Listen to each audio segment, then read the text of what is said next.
dikenal sejak zaman pra-Islam, yang dimana pada zaman pra-Islam pemberian bantuan jasa hukum itu harus memenuhi beberapa kualifikasi. Di antara syarat yang penting bagi mereka yaitu harus cakap dan memiliki kekuatan supranatural dan adiprodati. Atas dasar persyaratan tadi, pada umumnya pemberian jasa hukum itu terdiri atas ahli nujum. Karena itu, dalam pemeriksaan dan penyelesaian persengketaan di kalangan mereka lebih banyak menggunakan kekuatan firasat daripada menghadirkan alat-alat bukti seperti saksi dan pengakuan. Nah, di dalam hukum acara peradilan, Islam ini terdapat tahap pembuktian, yang dimana baik pembuktian yang dilakukan oleh pelaku maupun korban, yang sesuai dengan asas praduga tidak bersalah dan persamaan di hadapan hukum. Konsepsi pemberian jasa hukum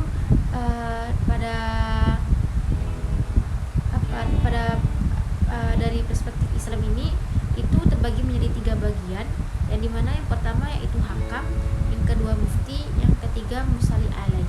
Yang pertama yaitu hakam, yang dimana hakam ini ada dalam perspektif Islam yaitu orang yang ditunjuk atau orang yang berperan sebagai penengah dalam penyelesaian sengketa, yang dimana dalam kaitannya dengan pemberian jasa bantuan hukum yang diberikan oleh hakam, yaitu seorang hakam dalam menjalankan tugasnya akan selalu berpedoman kepada sumber-sumber hukum yang dijadikan sebagai patokan, yaitu seperti Al-Quran, As-Sunnah maupun ijma' ulama.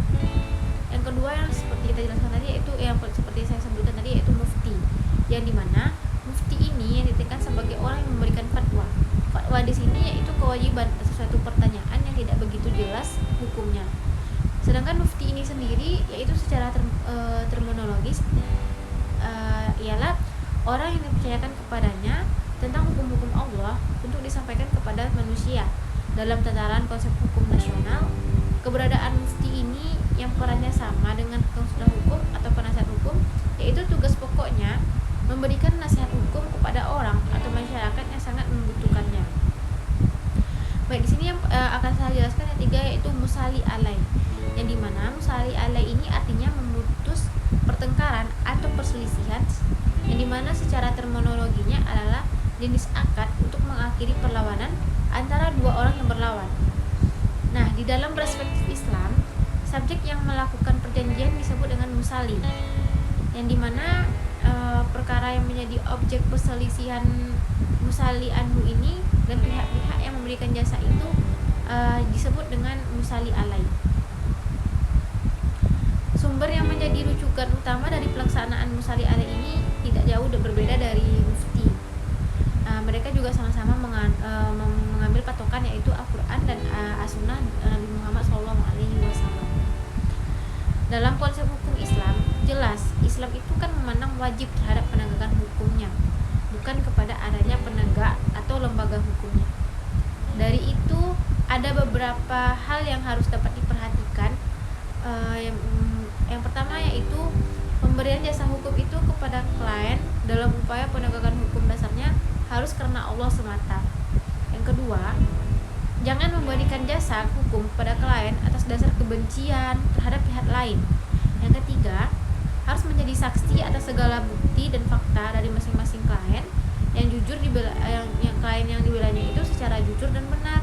Yang keempat, berlaku adil dalam memberikan keputusan jasa hukum kepada klien. Maka dari sini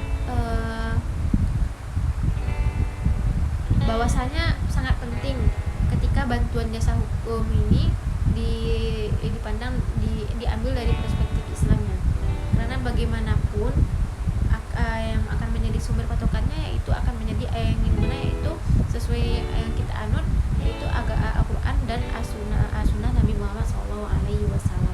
Baiklah, sampai disinilah presentasi saya hari ini. Lebih dari kurang saya mohon maaf. Wabillahi taufiq wal hidayah.